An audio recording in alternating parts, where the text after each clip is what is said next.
Olá, amigos, tudo bem? Aqui é Manuel J. de Souza Neto. Estamos aqui nesse bate-papo do Conecta, junto com a parceria com Música e Mercado e com o Observatório da Cultura. E hoje temos o prazer aqui de receber a Luciana Pegorê. Hoje eu falei certo, né, Luciana? Porque esses dias eu tinha colocado errado o teu nome. Faz É bacana parte. essa oportunidade. É, é bacana essa oportunidade de hoje, porque nós gravamos, né, uma mesa sobre a música e a pandemia, né, pós-pandemia, a quarta revolução industrial, com outros colegas, e a gente sentiu que tinha muita abordagem filosófica de como funciona o mercado. Então é uma oportunidade de a gente hoje aprofundar esse tema. Eu queria agradecer, Luciana, você aceitar aí nosso convite e vamos hoje dar uma estendida, então, vamos aprofundar esses temas. Obrigada, o prazer é meu estar aqui com você. Adorei o outro papo. Vou adorar esse mais ainda, porque a gente vai poder aprofundar, né? Bacana. Pessoal, para quem não conhece a Luciana, eu vou fazer aqui uma breve apresentação dela, só que eu vou ter que ir aqui na colinha, porque são muitas coisas, né? Então, eu vou ter que dar uma lidinha aqui do lado. Então, a Luciana, ela é consultora de mercado brasileiro para empresas brasileiras e estrangeiras, é curadora também, organizadora da conferência Trends Brasil Conference, que é um grande encontro, né, do setor, né? Ela também é representante do Brasil na empresa canadense Lyric Find, membro do júri da Independent Music Award de Nova York, integrante do conselho consultivo da IFM, empresa global de promoção de artistas anglofônicos nos meios digitais, liderou a Associação Brasileira de Música Independente, a BMI, entre 2010 e 2016, e atuou como membro do conselho diretor da Merlin, Agência Global de Desenvolvimento do Mercado Fonográfico Independente no meio digital, com sede em Londres e Amsterdã. Isso de 2011 a 2019. E é membro da Associação Norte-Americana Women in Music. Luciana, de novo, bem-vinda. E vamos direto para uma pergunta, afinal, o tempo urge e são muitos assuntos. Conta um pouquinho. Você iniciou carreira como musicista e também acabou na indústria da música. Do tempo que você começou como consumidora de música, estudante, quem também tocou, né, teve selo, até você chegar na indústria. Como que foi esse desenvolvimento entre a tua carreira e a própria indústria? Como que você vê essa trajetória do que foi mudando, por onde você passou? Conta um pouquinho de você. É interessante porque a minha trajetória, ela se confunde também, né?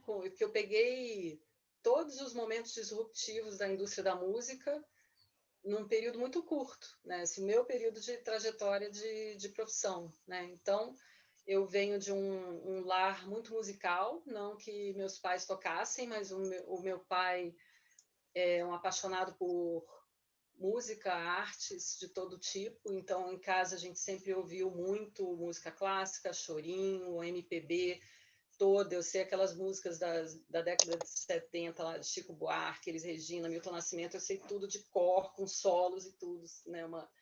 Uma coisa, assim, muito profunda, né? De ter ouvido muito. Meu pai era do Banco do Brasil, mas tocava percussão num grupo de chorinho em Brasília, né? Eu fui criada em Brasília.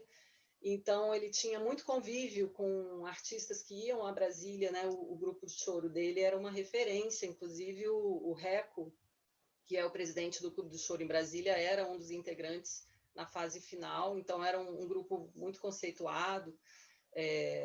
Né, enfim, então ele conheceu muitas pessoas e a gente ali naquele envolvimento. Então, e Brasília tem a famosa Escola de Música de Brasília, né? Eu estudei lá há muitos anos, então tem aquela formação clássica, né? De aprender instrumento, passar por vários instrumentos, e depois eu segui com piano e depois, já adulta, que eu fui pegar a flauta, já morando em Angra dos Reis. Tinha um movimento cultural muito forte lá na cidade também, tem grandes artistas lá. E aí eu me engajei nos movimentos e ali se completou, né, essa paixão pela música e pela arte, né? E então eu comecei a tocar flauta assim mais seriamente, mas não fiz faculdade de flauta, eu fiz faculdade de comunicação social. E acabou que eu mais ia a shows e tocava, estudava o dia inteiro, e aí estudava faculdade, enfim. Quando eu estava para me formar, ficou aquele buraco, né? O que eu vou fazer agora, né? Eu já frequentava muito esses shows culturais que sempre teve muito no Rio. Imagina, eu estudante, não tinha dinheiro, então no Rio sempre teve muito show gratuito, né? Esses projetos O que é uma patrocinados. enorme vantagem o Rio de Janeiro, né? Muito, muito, muito. Isso foi incrível. Muito show na praça, na praia, nos centros culturais, né? Então, aproveitei toda essa efervescência cultural do Rio de Janeiro. E aí, no fim da faculdade, ficou essa... E aí, o que eu faço? Vou estudar música? O que eu faço com essa faculdade que eu fiz? E aí, conversando com um professor muito bacana, um cara super aberto, assim, ele me deu uma sugestão, falou, você tem que apresentar um projeto de final de curso, por que você não faz um evento? Ali foi a mosquinha que me picou, porque aí eu percebi na época que todos os meus colegas, ou quase todos, da Faculdade de Comunicação Social, eles tinham um fazer artístico, ou era ator, ou era escritor, ou poeta, ou pintor, ou músico, né? Então, eu criei um evento que se chamava Mostra de Arte e Cartaria da Comunicação Social. Eu e um colega, e o outro fez o desenho, fez a imagem e tal. E aí a gente criou esse evento em que os alunos iam mostrar os seus talentos artísticos. E o evento foi um super sucesso, a ponto de 4 anos atrás me ligarem da UERJ porque me descobriram. Falaram, você que é criadora da Macacos? Eu sim, que um colega está dando aula na UERJ, alguma coisa assim. A Macacos existe até hoje na UERJ. E eu não sabia. Então, foi um evento que acho que deu um embrião para tudo que veio depois na minha carreira, né? E aí, enfim, eu efetivamente me formei e parei para estudar flauta. E a minha ideia era ingressar na Faculdade de Música da Unicamp. Mas não demorou 3 meses, eu percebi que não queria ser musicista. Eu senti falta daquela coisa da comunicação, do jornalismo, do evento, da produção, aquilo que eu vivenciei na faculdade de alguma forma e que eu vivenciava no meu lazer, né? Eu senti falta naquele momento. Falei, não é musicista que eu quero ser. Abandonei o projeto faculdade de música, aí eu estudava flauta como curso técnico na UFRJ já, fiz essas duas coisas paralelas. Mas a faculdade de licenciatura mesmo, eu não cheguei a seguir com esse plano e arrumei um trabalho numa pequena produtora não lembro nem o que é, eles tinham uma série de ópera em videolaser, imagina. Aí eu entrei para ajudar na comunicação e logo depois fui trabalhar na Delarte, que aí foi quando realmente começou a minha carreira. A Delarte é uma grande produtora de eventos e está, acho que uns 35 anos agora de fundação, ou mais, nem sei mais. E o ano que eu ingressei, interessante que foi o ano que eles estavam produzindo o concerto do José Carreiras aí em Curitiba, nas ruínas, né? Na pedreira, né? Paulo Leminski. Sim, lembro. Acho que 93. Foi 93, exatamente. E até achei fotos suas já com os tenores. Aí foi no meu Facebook, mas esse concerto do Carreiras eu não estava, eu tinha acabado de entrar na Delarte, ele já estava acontecendo. Então eu conheci o Carreiras depois, já na Warner, quando ele voltou para se apresentar nas missões lá do Sul, né? Missões de São Miguel, no Rio Grande do Sul. Aí foi lá que eu conheci o José Carreiras pessoalmente. Né? Eu fiquei 3 anos na Delarte, aprendendo leis de incentivo, atendimento a patrocinador, criação de cotas de patrocínio para atração de patrocinadores para os eventos, produção, né, em si, produção de concertos, frequentei muito teatro municipal, aumentei muito meu conhecimento de música, especialmente música clássica, e fiquei 3 anos lá na área comercial, e aí fui abrir uma vaga de gerente de clássicos e jazz na Warner, eu me candidatei e fui contratada, aí fiquei 7 anos na Warner, né? E aí esse período já era CD, então a gente já trabalhava CD, estava aquela efervescência ainda de transformar o vinil em CD, né?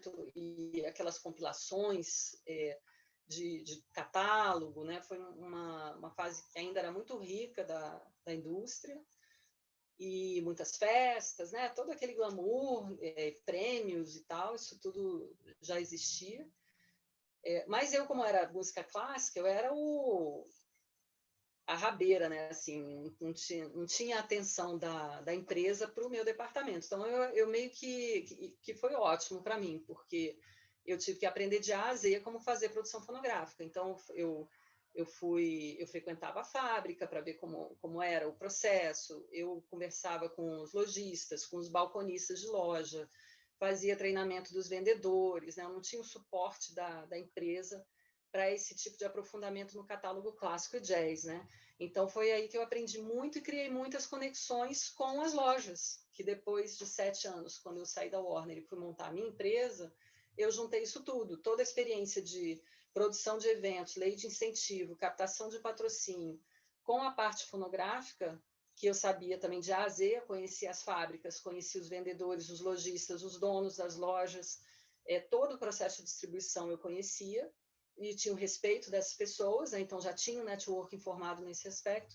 Então juntei essas duas coisas e criei a Delira Música, que operou, né, nessas 3 áreas, né? Assim, eu fazia o trabalho o meu repertório era clássico, jazz, instrumental brasileiro, nova MPB, novos autores, um repertório mais sofisticado, e eu fazia a produção, né, dos discos, capa, enfim, toda essa parte que ainda tinha muito, né, nessa época.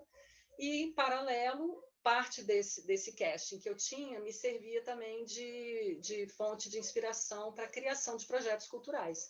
Aí eu fiz ocupação de espaços no CCBB, Caixa Econômica, Correios, fora turnês patrocinadas, enfim, aí aproveitei todo esse conhecimento para deslanchar a gravadora, né? Porque Aliás, Luciana, deixa eu fazer uma parte. Eu que também já tive selo lá nos anos 90, que saudade de colocar o disco na prateleira, de ficar discutindo com o designer de madrugada para fazer a capa, sabe? Eu fico pensando nessas coisas e aí fazer a produção do show. Tem algumas coisas no meio desse caminho que eu não sei, não são como antes, não sei o que é. Não, eu sinto falta dos shows de lançamento, os pocket show em loja, né? Que você bota aquele disco, aí vê, a pessoa vai lá assistir, aí pega o disco, compra e autografa, né? Aquela coisa física que... Imagino quem trabalhou na época do vinil, né? Ainda deve ter uma lembrança ainda mais amorosa, né? Porque o vinil é é um Sim, espetáculo, é né? uma Aquela capa. experiência, né? Até a capa, casais fantásticas, enfim. A capa enorme, né? Aquilo tudo é maravilhoso, né? Enfim, e aí com a entrada do digital foi uma loucura, né? A gente ficou todo mundo muito perdido. Foi aí que eu me engajei na BMI, que era a associação que existia para tentar ajudar um pouco os selos independentes, né? Tinham selos fortes lá envolvidos, e aí comecei a tentar entender como que eu, Luciana, poderia contribuir de alguma forma para o todo, né? Porque eu sempre tive um pouco essa coisa de pensar no coletivo, né? Eu tenho isso sempre, até uma coisa que às vezes Você atrapalha o chegou business. a ter uma representação também, não foi só membro, né? Você também foi representante da BMI. Eu encontrei mais o Pena Schmidt e tal, em outros nas reuniões, porque fui de câmara setorial, colegiado de música, aquelas feiras. Então eu peguei ali do 2004, 2005 para cá todas essas reuniões. Então eu sempre encontrava a BMI, sempre tinha algum representante da BMI. Foi dali que partiu essa coisa da organização dos selos independentes nacionais, né? Foi o Pena Schmidt que puxou esse barco, né? Não lembro se o Carlos de Andrade também da Bison junto com ele, ou ele que puxou o Carlos, enfim. Teve um embrião ali, um início de gente muito forte do mercado. Porque tem isso, já falando a questão de transformação do mercado, né? a gente tinha 5 grandes gravadoras e dali fluía toda a produção musical. E no Brasil, fora do Brasil, sempre existiram selos independentes. No Brasil, a coisa foi afunilando só nas multinacionais, elas foram comprando o que existia e você não tinha muito espaço para produções independentes. Inclusive, tem muitos artistas que reclamam muito dessa fase, porque eles queriam produzir, fazer coisa independente, mas não tinha como furar, estava tudo mapeado, dominado, e a produção era muito cara, né? Você produzir vinil não era qualquer um que tinha maquinário, que podia alugar, enfim.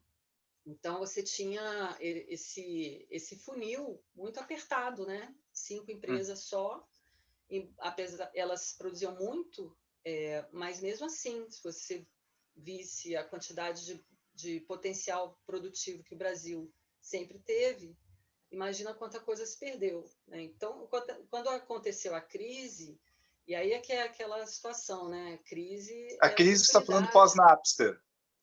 Crise pós-Napster. A crise é uma oportunidade, né? E eu acredito foi uma grande oportunidade para a produção artística, porque você desafunilou, né? Tudo bem que se você pensar o processo de 10, 20 anos, parece que demorou muito, mas num processo histórico de 100 anos é pouco tempo, né? Para você reestruturar uma indústria. Então, as pessoas, os profissionais que saíram dessa indústria média, todos nós fomos formados na indústria média, todos nós acima de 40 anos, eu acho. Fomos formados na indústria média, porque não existia curso, não tinha curso de music business ou de produção fonográfica, isso não existia, você aprendia fazendo. Inclusive, assim que eu entrei, foi difícil, assim, eu trabalhava muito, primeiro para entender o que era aquilo, porque não tinha ninguém para me ensinar, eu tinha que achar, descobrir sozinha, vasculhar. Não tinha internet também, assim, com o Google, que você bota... Olha, eu me lembro que lá nos anos 90, um dia apareceu na nossa mão um livro que era assim, Manual de Produção de Fitas Demo Tapes.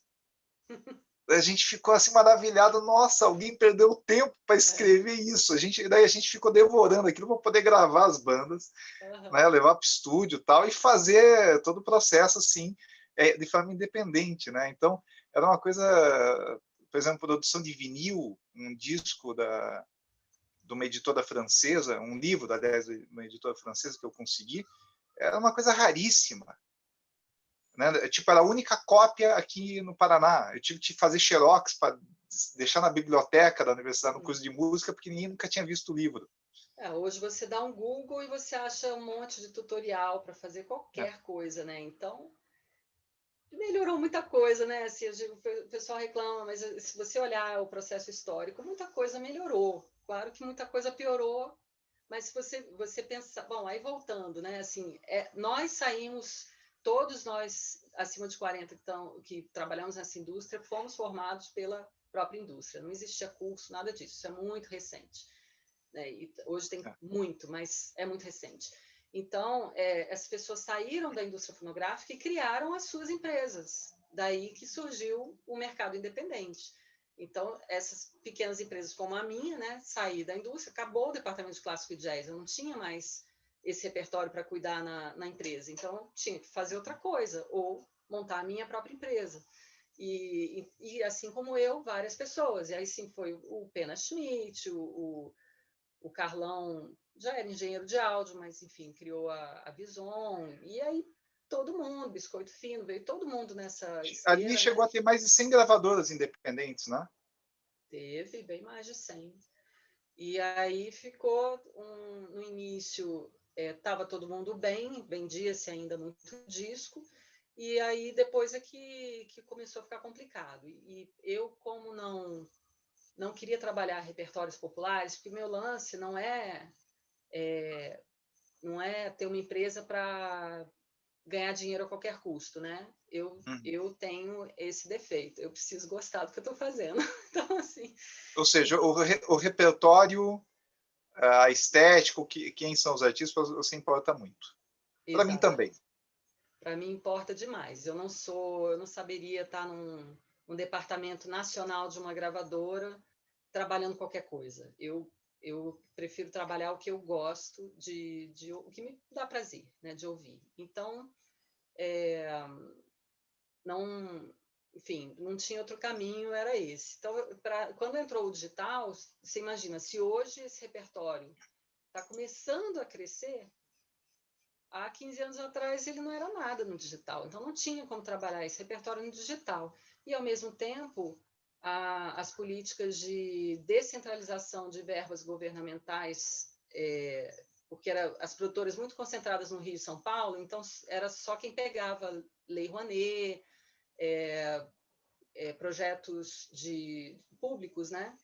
Eram as produtoras de Rio e São Paulo. Então, quando o governo começou a descentralizar isso, aí acabou para mim, porque aí ou você era muito grande e pegava dinheiro bom das empresas, né? Como era o caso da Delarte, ou você era o próprio artista, e aí pegava uma merrequinha qualquer de qualquer coisa e fazia o seu trabalho. Não era o meu caso, eu era um intermediário, eu criava conteúdo, produzia conteúdo com a matéria-prima que eram os artistas, né, do meu catálogo. Então, rareou até a questão do patrocínio. Então, para mim, já não fazia mais sentido seguir nessa trilha. E aí fui seguir outras trilhas, aí comecei a fazer consultorias, e é o que eu estou fazendo hoje, né? E o selo mesmo a Nesse gente período que parou. surgiu tua relação com a Merlin também. Nesse início de crise, né, que eu me engajei na BMI, aí fui eleita presidente, aí comecei a viajar para entender o que estava acontecendo, e aí que eu comecei a perceber que lá fora as pessoas já estavam um pouco mais achadas do que aqui, e comecei a trazer essa informação para cá. Então, me candidatei também para a Merlin, que a Merlin ela é uma agência, ela não é uma associação.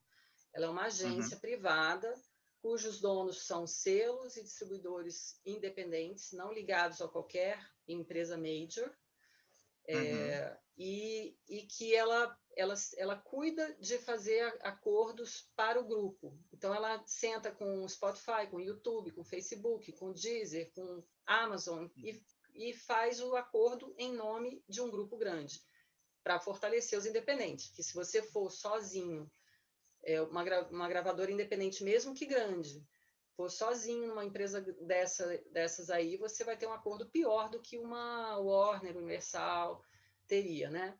Então, a Então, Merlin faz um acordo coletivo para buscar direitos. Hoje, quantos selos aproximadamente deve ter na Merlin?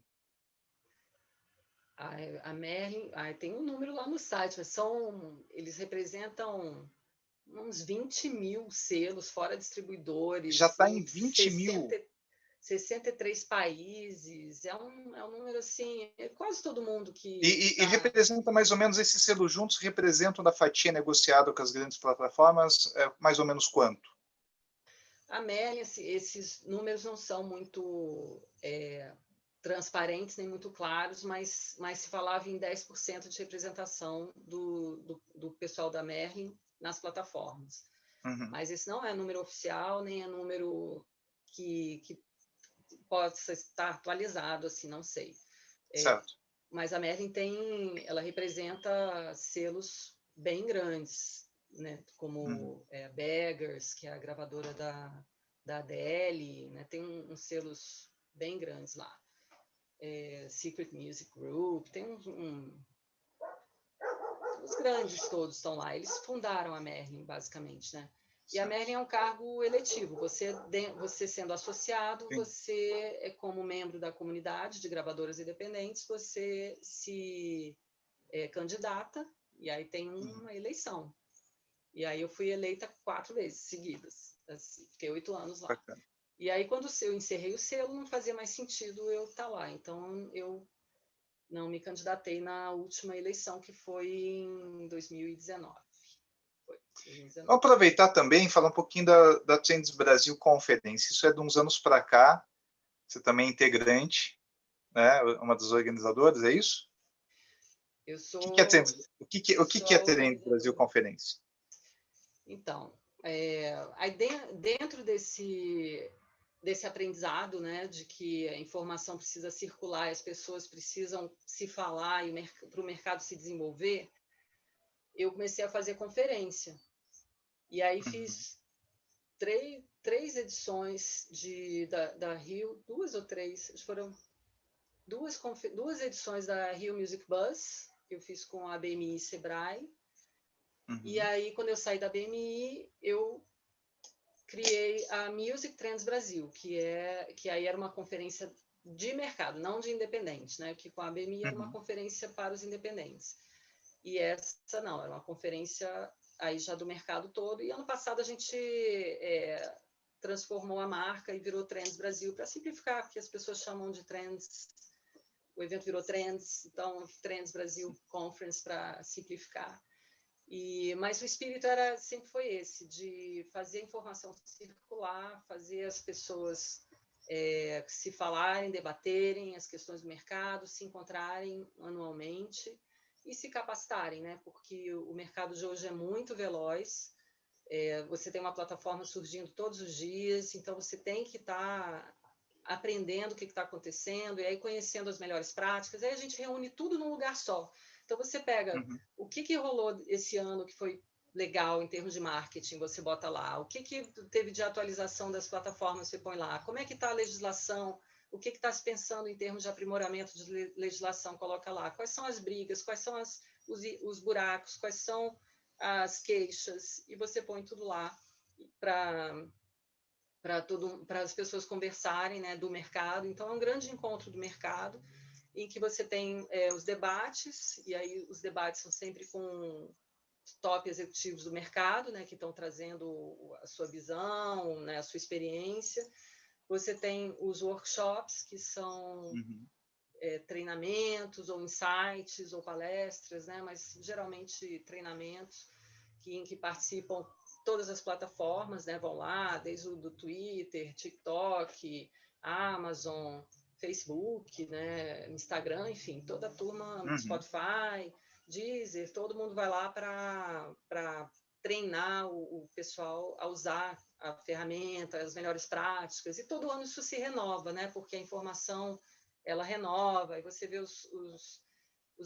as boas práticas do ano, o que funcionou, o que não funcionou, isso tudo gera uma efervescência de ideias e de networking também, que é uma parte muito forte do evento, que está todo mundo lá, né? Então, você conhece pessoas que você só viu numa live, você conhece pessoas que você só fala por e-mail, você consegue atingir um target profissional que você não conseguia de jeito nenhum, ele está ali, é a oportunidade de ir lá trocar um cartão. Então, tem todos esses benefícios que fazem com que as empresas apoiem a gente já há 6 anos, né? Esse ano vai ser o 6º.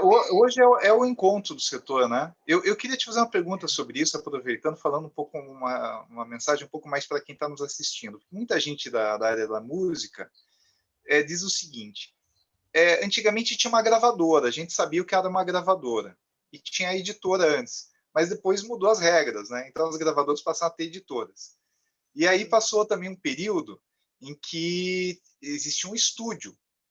Tem um músico mais antigo que ainda pensa estúdio e gravadora como a mesma coisa, porque tinha os estúdios de gravadora e tinha a prensa, né? Então tem uma série de desdobramentos, isso foi tendo divisões. Depois veio a era digital. Aí o que acontece? Você tem aí uma série de novas empresas.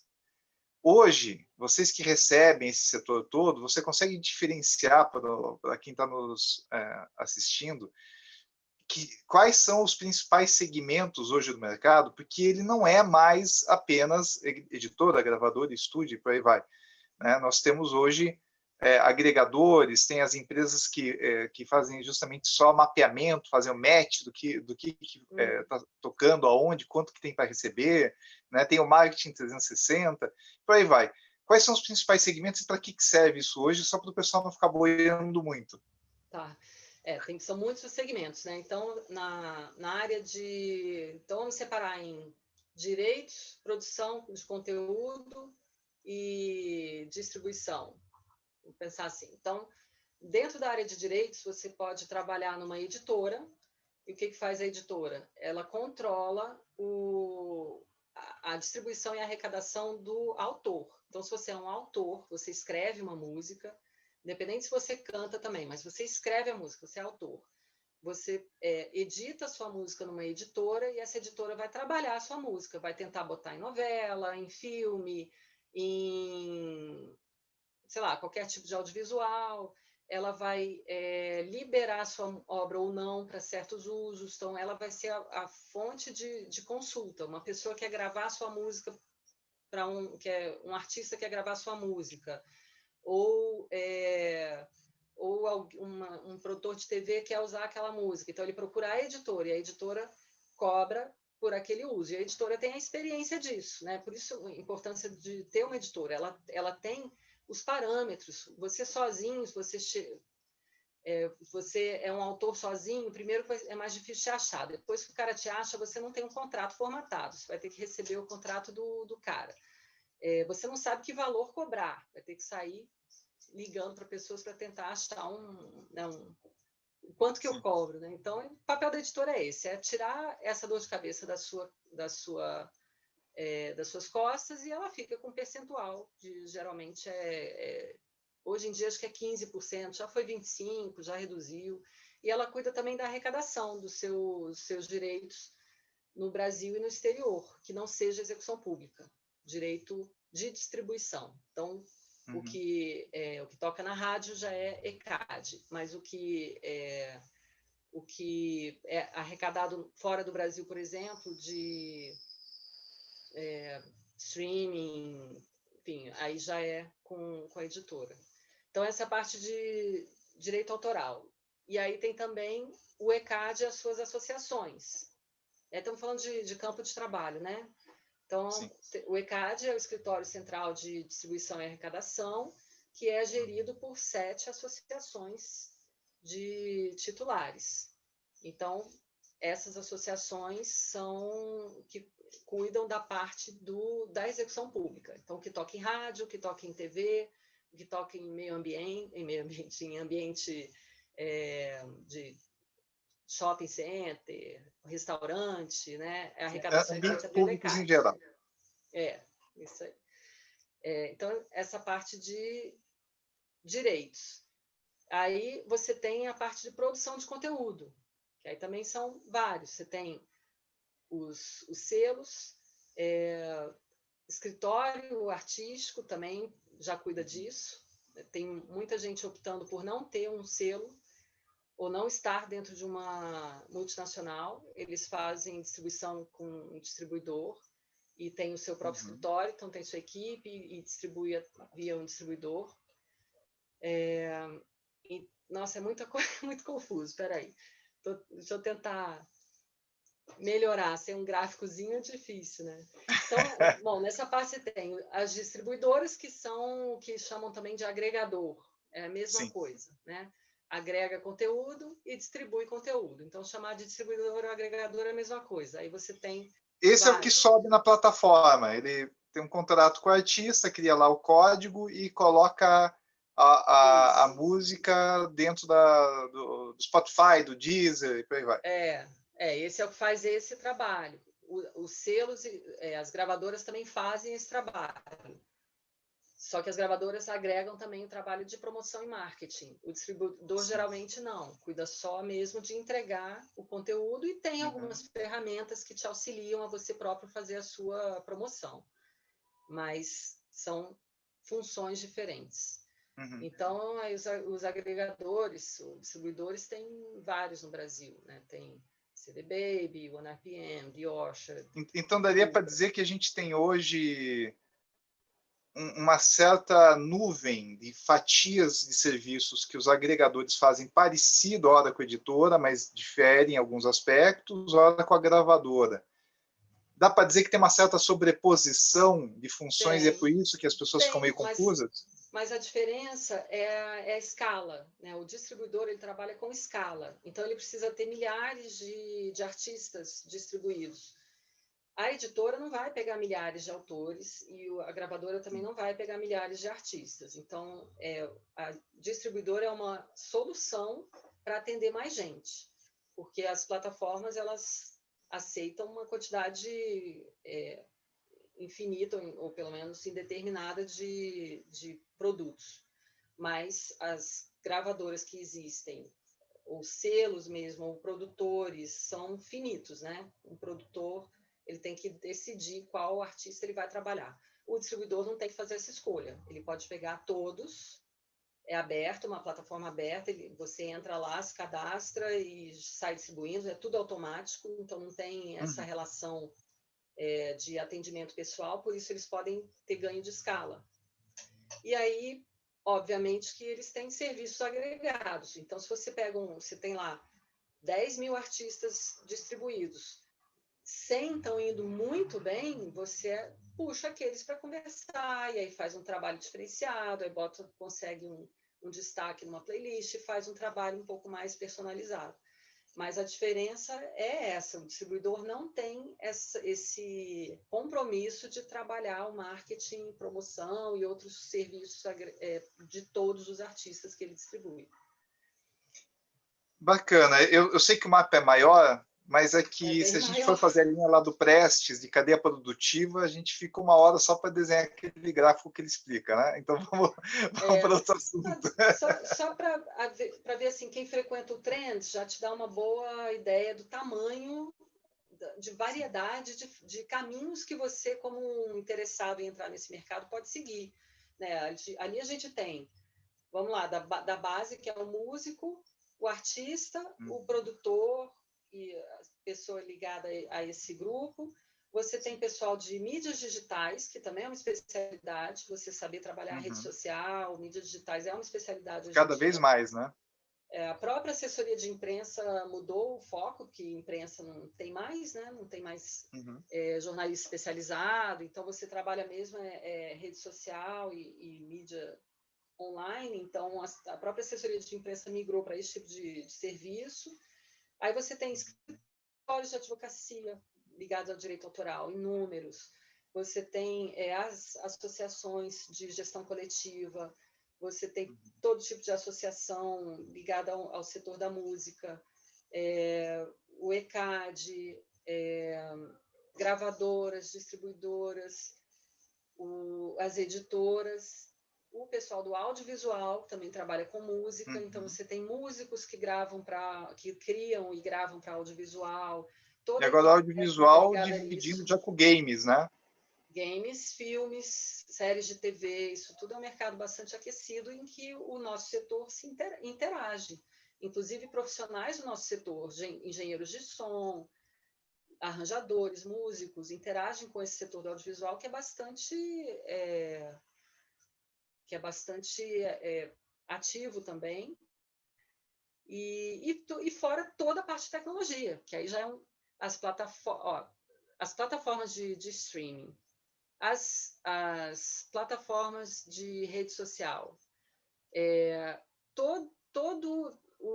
várias empresas de tecnologia que servem para facilitar o nosso trabalho de busca de retido, de saber onde sua música tocou, de recolhimento de direitos, de relatórios, né? Tudo que os micropagamentos exigem, já tem empresas criando soluções para facilitar a vida de quem trabalha com isso. Né? São desenvolvedores de aplicativos, pessoal mais daí da área de tecnologia que está aprimorando as ferramentas do mercado para ele funcionar melhor, né?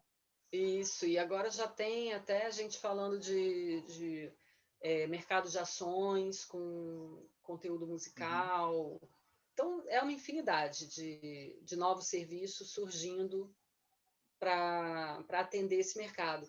O único setor que a gente não olha muito, a gente como Trends, porque a gente se preocupa mais com o mercado de música gravada. Então, a gente não fala muito de show, festival, essa parte do ao vivo. No Trends, a gente não fala muito. Falamos muito na última edição em função das lives, né? E da crise toda. Mas não é o nosso foco. A gente quase nunca tem pessoas ligadas a essa área do ao vivo. O resto todo que tem a ver com música gravada... E ainda tem a área de serviços, né? Porque nessa área do ao vivo, se a gente analisar, ainda tem todo a parte de catering aí e de serviços que também confunde com a área de turismo, que confunde com as atividades regionais e públicas, até os eventos públicos, quer dizer, aí tem todo um outro universo, eu concordo contigo. Bem, justamente por isso que a gente, justamente vamos por para o isso que a próximo gente não bloco? entra nisso. Só completando aqui, Sim. justamente por isso que a gente não entra nisso, porque o que eu acho que o Conecta até faz muito essa parte, né, de equipamentos, de instrumentos musicais, porque isso aí já é um outro universo. Então, acho que se eu fosse fazer uma conferência ligada ao vivo, aí eu faria também equipamento, todo esse backstage, né? Exatamente. E aí não dá, aí você começa a ficar diversificado demais e perde o foco. Tá certo. Bem, amigos, nós estamos aqui no Conecta, nesse bate-papo parceria com Música e Mercado, né, aqui no caso uma realização do Observatório da Cultura do Brasil. Estamos aqui com a Luciana Pegorê. Luciana, continuando o que a gente estava batendo um papo, eu tenho também uma dúvida sobre uma transição tecnológica, uma coisa que aconteceu nesse período que a gente acompanhou a indústria da música, porque quando entrou o digital, as pessoas falavam no peer-to-peer, falavam do mercado de downloads, e existia uma promessa de desintermediação. O tema era esse, olha, vai ter relação direta entre artista e público e vai ser uma maravilha. E no final das contas, esses negócios foram sendo judicializados, teve muito problema de catálogo, contrato, muita pirataria, muito usuário pegando tudo de graça. A ideia de trocas não era muito clara, porque muita gente pegava um monte, mas o artista não tinha também ali, alguns não tinham vantagem e também não tinha um intercâmbio entre eles. Não se criou a tal da rede como se pensa que seria a função da internet original pelos criadores da internet. Aí vieram as plataformas.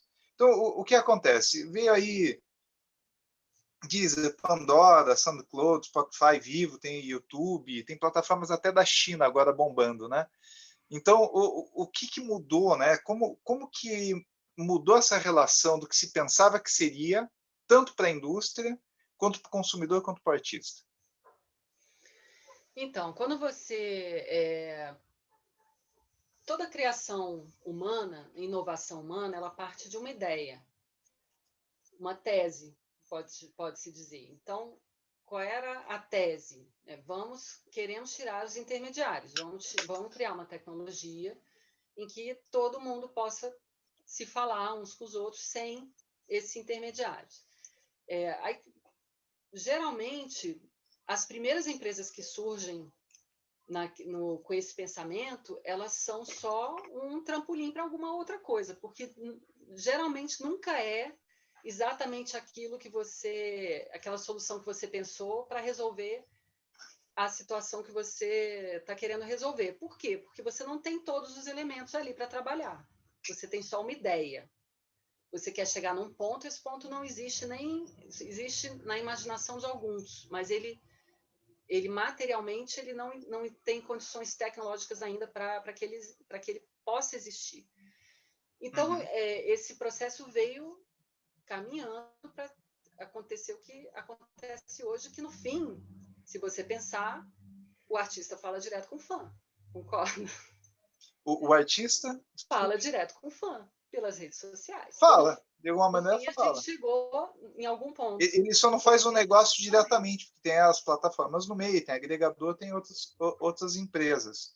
Você Exatamente. diria que não existia, devido aos problemas contratuais, às vezes o artista está com uma editora ou participou de uma gravadora, a gravadora tinha uma licença para o meio físico, mas não necessariamente para o digital.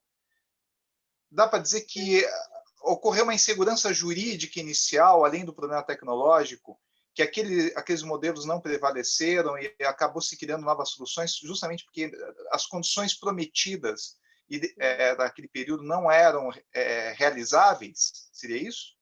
Não, vamos voltar lá para o Napster, né? O Napster só foi possível porque se criou o MP3, né? Sim. E o MP3 só foi possível porque houve uma pesquisa que identificou frequências que o ouvido humano não escutava. Eu, particularmente, como eu não acredito que o ser humano é só matéria, que ele tem uma parte que é espiritual, eu acho que aquelas frequências são ouvidas pela nossa aura, por uma parte não material do nosso corpo, né? e sim. que elas fazem falta, tanto que você não sente a mesma coisa, não tem a mesma experiência auditiva de um Uhum. MP3 que você tem num vinil ou num concerto, né? Enfim, então, mas isso é uma discussão filosófica mais complexa. Eu vim da cena punk e rock alternativo, né? Mas eu tive a chance na minha vida de ser aluno do Valtel Branco, né? O maestro que foi o maestro da Globo, né? E o Valtel discutia essas coisas todas com a gente nos mini seminários que ele fazia aqui com a gente, porque ele é do Paraná, né? Ele voltou para cá depois de Ah, aposentado. E eu também acho que tem muita coisa por aí, sim. Mas vamos em frente. então, e o Napster era uma impossibilidade. Você não, ele criou, ele concretizou o que o consumidor queria, que depois foi sendo aprimorado de outras formas. Mas você não podia abrir um conteúdo que tem o custo para ser produzido e que tem pessoas que dependem da venda daquele conteúdo para sobreviver, né? Então, isso é bonito de você ver a história se desenrolando, um desejo do ser humano por mais acesso, mais liberdade, mais conteúdo disponível. Esse era o desejo. E hoje a Uhum. gente tem esse desejo atendido.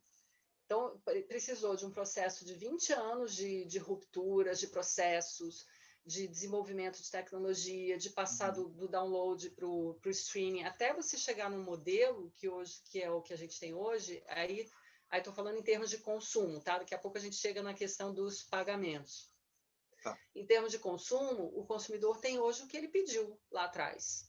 Ele tem acesso a um conteúdo, a todo o conteúdo que ele quiser, inclusive de graça, porque tem boa parte desses serviços são pagos por publicidade, então ele não desembolsa nenhum dinheiro. Então ele tem acesso a um conteúdo Uhum. enorme sem pagar se ele não quiser, e se ele quiser pagar é porque ele tem um serviço agregado. Ele quer Uhum. pagar porque compensa para ele pagar aquilo. E as pessoas do outro lado estão sendo remuneradas. Então, no fim, você deu o que o consumidor queria de uma forma que todos se remunerassem. E aí, o outro problema, a remuneração não é tão boa quanto foi no passado. Mas Mas aí para um tem. pouquinho. A gente já vai voltar na remuneração, que eu tenho uma pergunta para Tá, você que deve ser junto as duas. tá. A gente tem uma outra questão, porque as gravadoras elas foram se concentrando cada vez mais, como a gente já tinha conversado, né? Daí chegaram a três, tem três majors, mais a Merlin, que agrega 20 mil gravadoras, como você nos contou, mas a gente teve também esse fenômeno das plataformas, com muita briga judicial de não pagamento, e algumas notícias de incorporação, de empresas do qual todas as empresas têm algum tipo de parceria ou contrato, e até notícias de sociedade. Dá para dizer que hoje elas são mais concorrentes ou mais parceiras, ou em alguns casos até as antigas gravadoras e as plataformas novas chegou ao ponto de em alguns negócios serem sócias? Bom, elas continuam concorrentes, tá? E falando as grandes gravadoras têm uma associação que as representa. Então, nos assuntos comuns, elas se reúnem, elas se juntam. E os Não, não, mas não é independentes, só concorrentes entre as três, eu digo elas com as plataformas. elas com as plataformas, não são concorrentes de forma alguma. As plataformas são a vitrine, são a loja, né? Sim. E claro que existe sempre uma tensão, até para que as plataformas, primeiro que para que você consiga tirar o maior valor possível do seu conteúdo dentro daquele serviço. Sim. E para que o serviço, né, vamos chamar aqui essas plataformas de streaming de serviço, que elas não compitam, porque quando o Spotify começou a falar de querer assinar artista direto, foi uma gritadeira danada. Agora, as grandes gravadoras, e aí não só as multinacionais como as independentes grandes, elas têm poder de barganha para impedir esse tipo de coisa. Se elas acharem que isso vai prejudicar o negócio delas, elas têm poder de barganha. Você imagina que é o Porque existe Spotify com os cada catálogos, né? plataforma. Eles têm um peso que são milhões de assinados, e dizem, olha, isso daqui tudo a gente tira se vocês não acertarem um valor adequado com a gente.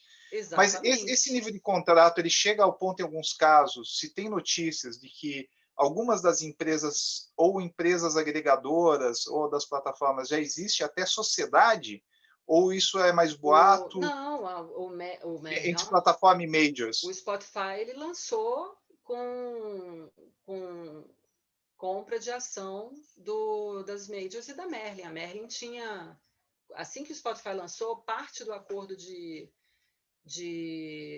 remuneração das gravadoras eram cotas de ação do Spotify, que foram vendidas, aí já perco a noção do tempo, não sei se 2 ou 3 anos, e as gravadoras, com esse dinheiro, distribuíram para os seus artistas. Pelo menos era o que era para ser feito, e me parece. Ou seja, estão mais para sócios do que para concorrentes. Concorrente jamais. É uma situação sempre um pouco tensa, porque você tem uma loja, né? Os serviços são lojas, eles expõem o conteúdo e vendem esse conteúdo. Você tem uma loja que quer desvalorizar o seu conteúdo para pagar menos. E você, enquanto representante do conteúdo, quer sempre que a loja pague mais. Então, toda negociação de contrato é tensa, é uma negociação. Hoje em dia, essa relação está bem mais madura. A gente vê players que brigaram muito com a indústria no passado, que foi o YouTube e o Facebook. E, basicamente, principalmente esses dois, Apple talvez um pouco também, hoje eles são muito parceiros no sentido de trabalharem juntos para desenvolvimento dos serviços, para que eles consigam aumentar a base de assinantes, aumentar a qualidade da experiência do consumidor, para que eles também, todo mundo ganhe mais, né? Então, quanto mais base você aumenta de assinantes, mais todo mundo se remunera melhor. Então, tem muita parceria, muito mais parceria hoje em dia do que conflito.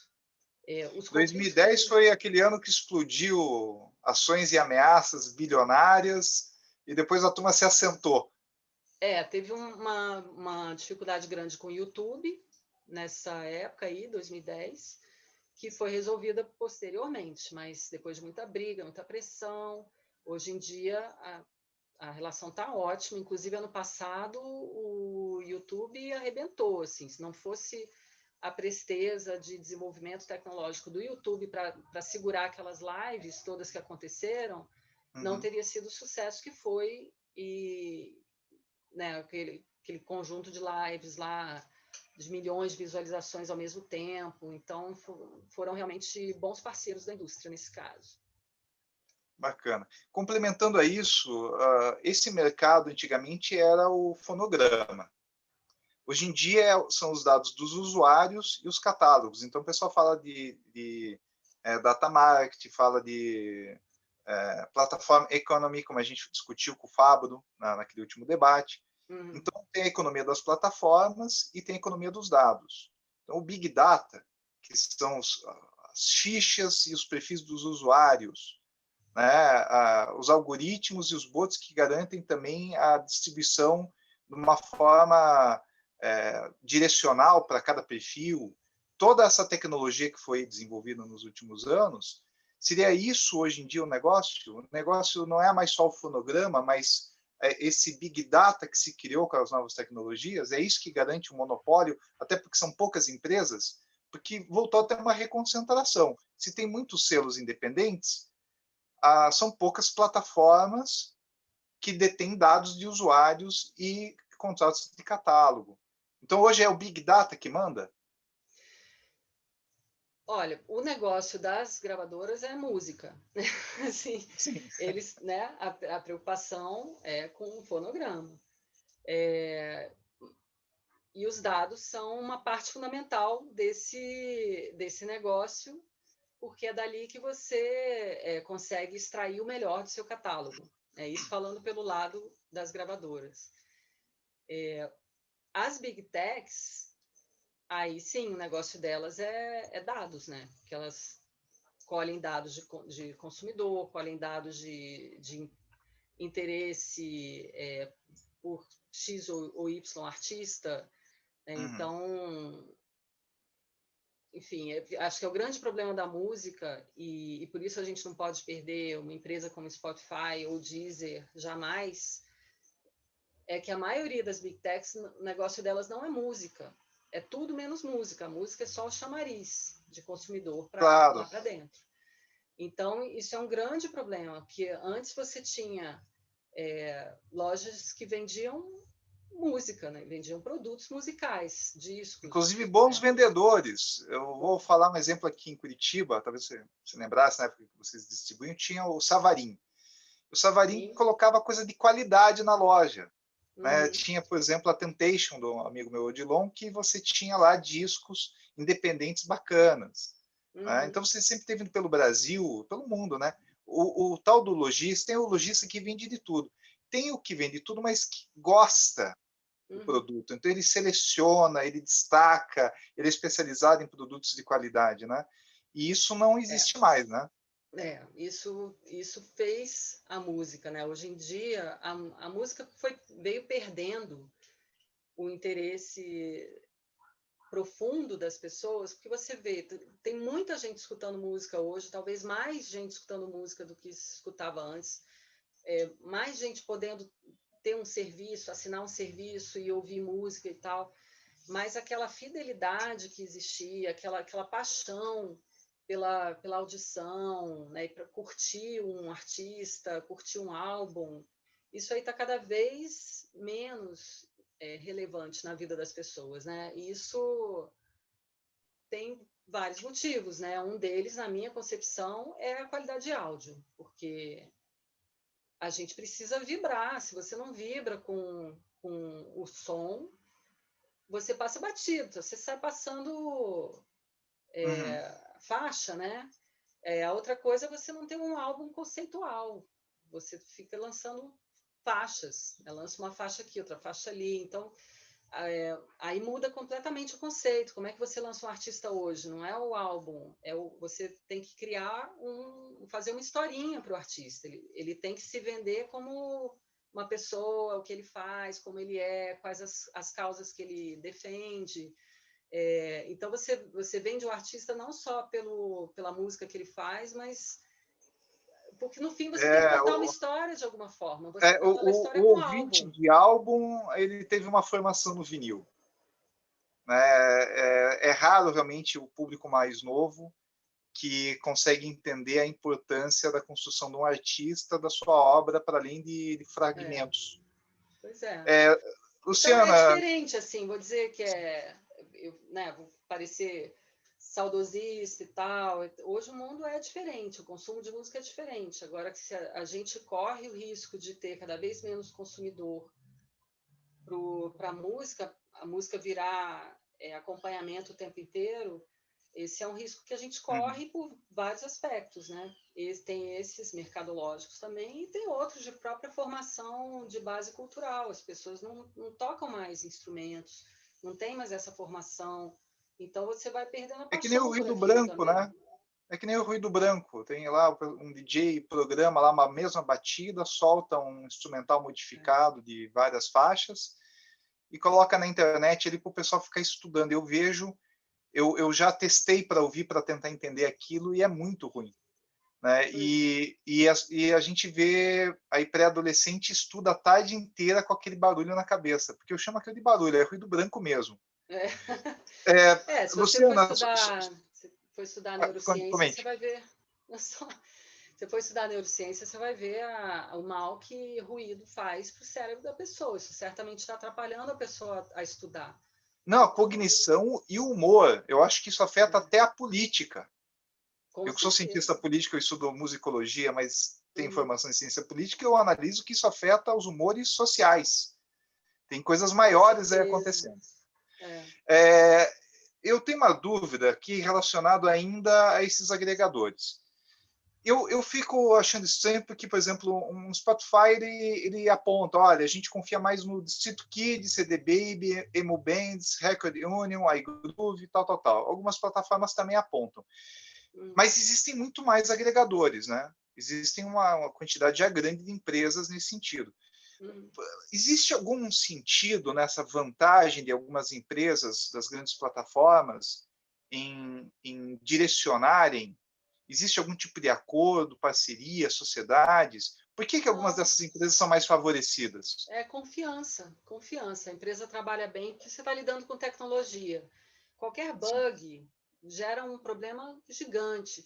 A é. empresa de tecnologia, ela não, ela trabalha com equipe enxuta. Ela se calca totalmente na tecnologia, Sim. nos equipamentos que ela tem lá, e não nas pessoas. São poucas pessoas trabalhando. Então, qualquer bug Uhum. que você tem numa entrega, vai gerar um caos e vai te tirar produtividade, né? Então, aquelas empresas já testadas, que já trabalham bem com eles, que têm uma entrada correta, tecnologia que está sempre se atualizando, porque as plataformas se atualizam, então o distribuidor tem que se atualizar Sim. também, e que tem um bom relacionamento, então elas vão ter preferência porque não dão trabalho para a plataforma. Sim.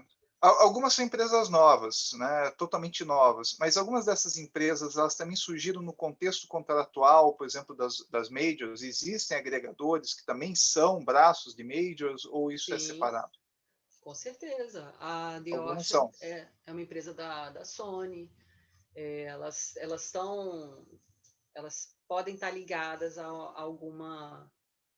Agora mesmo lançou no Brasil a EDA, né, que é a distribuidora independente da Warner. Então, ela sempre tem Uhum. uma distribuidora independente para atender uma demanda.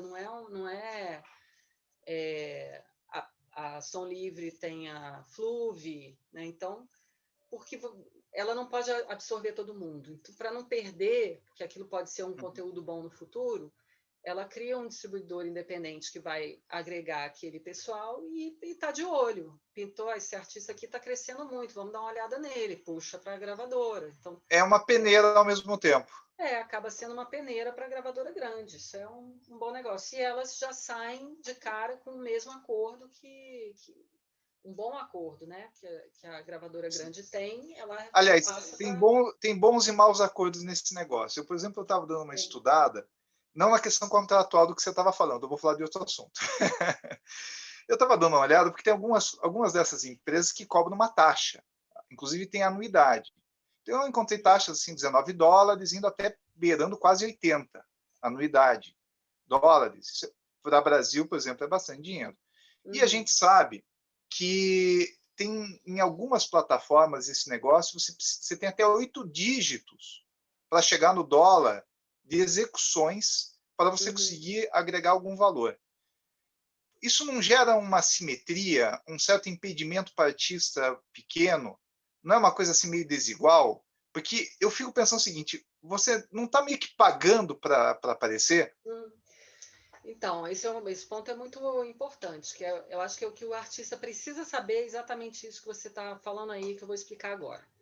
Sim. O distribuidor,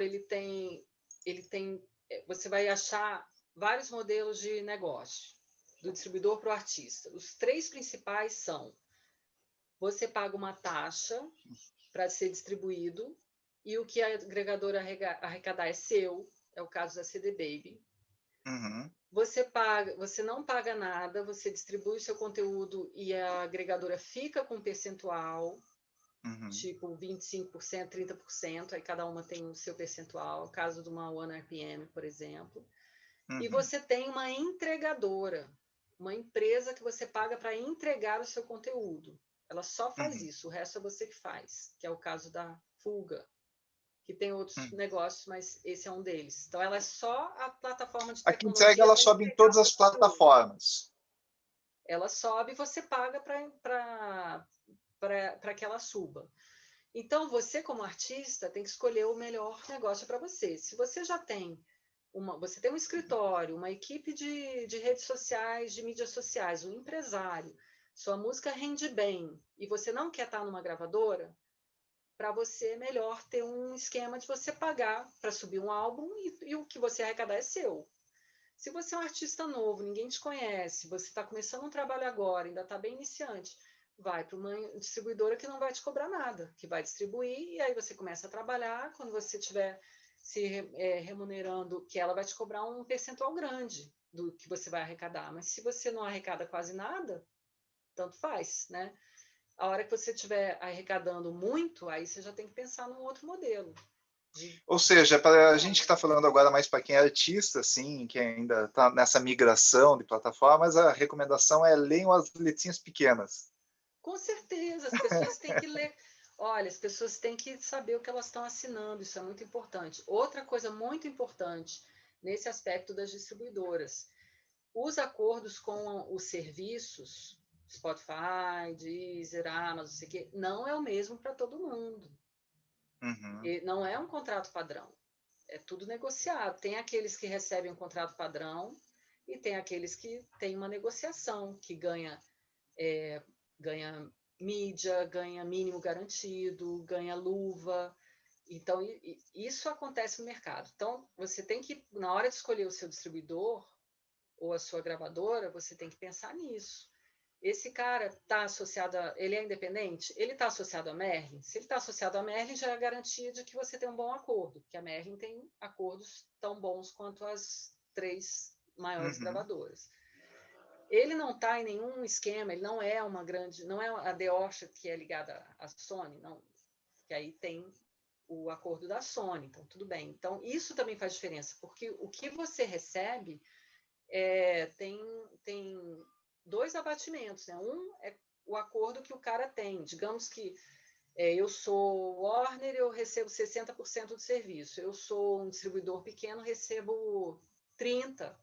Então, ao invés de você receber o seu percentual sobre os 60 que a Warner recebeu, você vai receber sobre os 30 que o agregador recebeu. É uma diferença grande. Então, isso tem que pensar também. Os valores não são iguais. Ou seja, São a pessoa tem que pensar o que ela está contratando, se aquela empresa vai realmente entregar o serviço. Ele Não, vai ter que analisar ela e pode ver o que entregar o ele está contratando é serviço. proporcional.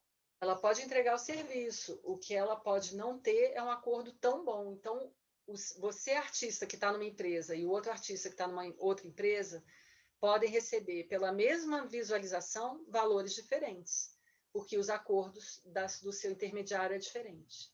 Entendeu? E isso é uma boa explicação, porque tem artistas até conhecidos que esses dias falaram que tinham mais de 1 milhão de visualizações, tinha ganho $1, e era um artista do rock independente inglês, famoso no mundo todo. Então, isso explica muito das situações que a gente acaba tendo notícias, né? É conforme a empresa, conforme o contrato. Isso inclusive, isso é o mais importante que o artista tem que entender. É isso na distribuição, é que os acordos não são iguais, não é um acordo padrão para todo mundo. Você tem que Exato. escolher bem o seu parceiro. Você precisa de parceiro, esse é o primeiro ponto. Você nunca, jamais vai entregar direto. Isso é uma impossibilidade, pelo menos no horizonte. Então, escolha bem o seu parceiro. E a outra coisa é na execução pública do mesmo jeito. Muita gente que toca em rádio comunitária reclama que não recebe o ECAD, só que a rádio comunitária não paga o ECAD, então não vai receber, entendeu? Grande maioria não paga, claro. Então, isso Inclusive, também você muitas educativas não pagam, né? O que é estranho o Estado dizer que está incentivando a cultura e daí não paga o direito autoral. Então, fiquei sabendo hoje também que o ECAD conseguiu finalmente o acordo com a EBC, que também não pagava o ECAD. Então, Saiu o acordo. Isso é saiu o história acordo. antiga. Isso é conflito bem antigo. Não, Bem, eu participei já desse conflito, já mediei esse conflito quando estava na BMI, é muito antigo. Então, isso é importante o artista saber também. Às vezes ele está tocando a beça numa rádio universitária, numa rádio educativa, mas essa rádio não paga o ECAD, então ele não vai receber execução pública. É uma forma dele pressionar também essa rádio. Falando em pagamento, para receber, né, tem que ter a obra registrada. E eu acho que tem uma coisa curiosa acontecendo, porque você sabia que tinha uma biblioteca nacional para você registrar sua pasta de partitura, letras e tal. Mas para receber o dinheiro dos direitos, você tinha que tirar o SRC. Antigamente tinha GRA, tinha aquelas outras guias. Vamos falar só de SRC. E aí, agora o pessoal vem com uma UPC, tira lá o teu código de barra, te colocou nas lojas e diz, tá aí. Mas não é a mesma coisa. E tem artista que não está mais fazendo registro. Qual que são as implicações disso, Luciano? Não, olha, isso é muito sério, tá? Porque, assim, a gente está falando de empresas de tecnologia. Os distribuidores são empresas de tecnologia que têm uma boa tecnologia e uma equipe enxuta. E eles precisam trabalhar com escala. Então, para facilitar o trabalho deles, eles não têm como ficar um a um dos milhares, dezenas de milhares de artistas que sobem o conteúdo deles na plataforma, eles não têm como ficar ligando de um a um para falar, faz o seu ISRC para subir, porque é obrigatório o ISRC. Então, eles fizeram uma solução, botaram um número qualquer lá, para agilizar o processo. Mas o artista não pode aceitar isso, porque ele que está perdendo. Ele tem que entregar o conteúdo dele com o ISRC. O Isso não é distribuidor só no não é Brasil, né? responsável. Ah, eu já não sei. Mas o distribuidor Porque no não é Brasil eu sei, porque eu responsável queria por saber gerar se é jeitinho ISRC. brasileiro. Eu não acredito que é só no Brasil que está acontecendo isso, Não, mas olha, eu não acredito que. Ó, o Brasil é o lugar onde melhor funciona o ISRC, por um único motivo. As fábricas não aceitavam nenhuma master sem o registro do ISRC. Com sim. isso, o ECAD centralizou um número enorme de ISRCs, então tem o melhor banco de dados de música brasileira do mundo é do ECAD, por conta disso. Sim. Só que isso acabou não educando o mercado também, né? Porque acompanha aqui o raciocínio. A gente estava falando de uma indústria centralizada em 5 empresas. Todo mundo que trabalhava nessas 5 empresas aprendeu ali, nessas 5 empresas. Essas pessoas todas saíram, todas não, né? Algumas saíram dessas empresas e criaram as suas próprias empresas. Se essa cultura não passou adiante, e aí você começa a ter uma gama muito grande de artistas independentes que fazem o seu próprio processo, não tem nenhum produtor fazendo isso por eles, eles perderam esse hábito, né, da importância do ISRC. E o ISRC ele é importante não só a feitura do número do ISRC, mas também do que contém naquele ISRC. Porque se você, músico, não estiver no ISRC do Zeca Pagodinho, por exemplo, você não vai ganhar o seu direito de execução pública. Olha a importância dos dados, né? Que a gente estava falando de dados. Então, número 1, o que é o ISRC? É a certidão de nascimento do fonograma. Tudo tem que estar ali. Quem é o intérprete, quem é o produtor fonográfico, quem é o autor, quem são os músicos executantes. O CPF de todo mundo tem que estar nesse fonograma para que todos como o RG. E no caso, esses códigos de barra, esses números é apenas a etiqueta da loja, que nem você etiquetar o produto na prateleira de uma loja. Uma coisa não pode substituir a outra de maneira alguma. É essa a questão, né? O código gerado pelo distribuidor não é a certidão de nascimento do fonograma. Você tem que prover o seu distribuidor com esse número. Esse número é seu. E como você pega esse número? Você tem que estar associado a uma das 7 associações de gestão coletiva ligadas ao ECAD. Entra no site do ECAD que você vai ver todas elas lá. Você tem que ser um associado, senão você não vai receber direito de execução pública. Pois é, sobre esses direitos, Luciano. Desculpe, só uma coisinha sobre esses direitos. Tem os micropagamentos agora das plataformas, teve lá uma execução, teve um live, teve alguma coisa. E tem os direitos autorais via ECAD. Qual que é a diferença para o pessoal? Porque eles não se sobrepõem, ou às vezes se sobrepõem, né? Às vezes você tem os dois direitos simultaneamente. Existe é a briga do momento, eu diria. Acho que esse é a bola da vez agora de discussão do mercado, porque lá atrás, quando começou a questão da distribuição digital, iniciou-se uma discussão sobre se teria ou não execução pública no streaming interativo, não no streaming, como é que chama? Simulcast. Uhum. Qual é a diferença? O streaming interativo é aquele que você ouve individualmente. Você abre o Spotify, a música que aparece para você foi você que escolheu, ela não estava ali. Não é como uma rádio que você liga a rádio e a mesma música para mim e a mesma para você, se a gente sintonizar na mesma rádio ao mesmo tempo. Se eu ligar a TV, uma TV aberta ao mesmo tempo que você, a gente vai assistir o mesmo programa. Isso é simulcasting.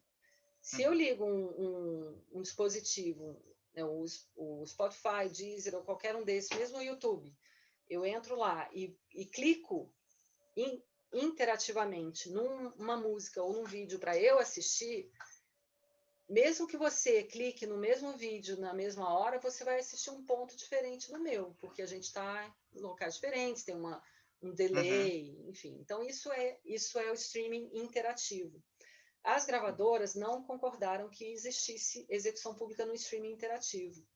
Então, elas não aceitaram que o ECAD abocanhasse um pedaço da parte do direito conexo, porque o fonograma ele é dividido em 2 direitos, o autoral e o conexo. O conexo é onde estão os produtores fonográficos, que são as gravadoras, os intérpretes e os músicos. E o autoral são os autores e as editoras. Então, os autores concordaram. Então, o ECAD pegou um pedaço do direito de streaming interativo dos autores e não pegou um pedaço do direito de streaming interativo das gravadoras. E essa é a próxima briga, porque precisa existir um novo arranjo, porque existia um equilíbrio de distribuição de direitos, né? O músico ele recebia na gravação e recebia no show. O intérprete recebia um percentual bem menor na gravação. Não, o intérprete recebe royalties, né, do fonograma e cachê de show. E a gravadora recebe a maior parte fica com a maior parte do disco, do fonograma, que é o investimento dela no fim das contas, é onde ela se remunera. Ela não se remunerava no show, nem em outros lugares.